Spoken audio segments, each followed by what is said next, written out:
একদিন 24 ঘন্টা আটকে রাখা হলো, কি বলবেন? দেখুন, আমরা আন্দোলন করছিলাম কেন্দ্রীয় সরকারের জনবিরোধী নীতির উপরে।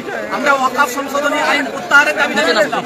আমরা বিজেপি সরকার দ্বারা গোটা দেশে এসআইআর এর নামে যে নাগরিক হয়রানি, সেই নাগরিক হয়রানি বন্ধ করার দাবি জানিয়েছিলাম।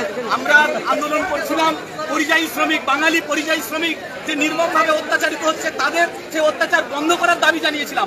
কিন্তু আমরা কি দেখলাম, রাজ্যের সরকার, এই রাজ্যের পুলিশ সেই কেন্দ্রের বিরুদ্ধে কথা বলতে দিতে চায় না। কেন্দ্রের যে জনবিরোধী নীতি, সেই নীতিকে এই সরকার পুরোপুরিভাবে সাপোর্ট করছে এবং সেটা বাস্তবায়ন করছে। এটাই তার প্রমাণ হয়ে গেল। আজ বাংলার প্রত্যেকটা মানুষ দেখলো কিভাবে বিজেপির যে এজেন্ডা, সেই এজেন্ডাকে বর্তমান রাজ্য সরকার এখানে বাস্তবায়ন করছে। ফলে এখানে নীতিগত কোনো পার্থক্য নাই, শুধুমাত্র রাজনৈতিক ক্ষমতায়নের জন্য কিছু কথা বলার প্রয়োজন হয় সেজন্য বলেন।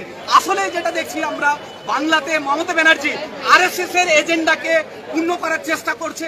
তিনি আরএসএস এর দুর্গা হয়ে বাংলাতে আরএসএস এর যা এজেন্ডা আছে সেটা বাস্তবায়ন করবেন এবং এর বিরুদ্ধে যারাই যাবে তাদের গলা টিপে ধরা হবে। মমতা ব্যানার্জি বলেছেন যারা ওয়াকফ নিয়ে গোলগুলি করবে, ওয়াকফ আন্দোলন করবে, তারা আমাদের শত্রু হবে। এটাই কি তিনি প্রমাণ করলেন? একদম সেটাই প্রমাণ হয়েছে এবং বাংলার মানুষও এটা দেখিয়ে দিয়েছে যে মমতা ব্যানার্জির চোখ রাঙানিকে কেউ পরোয়া করে না।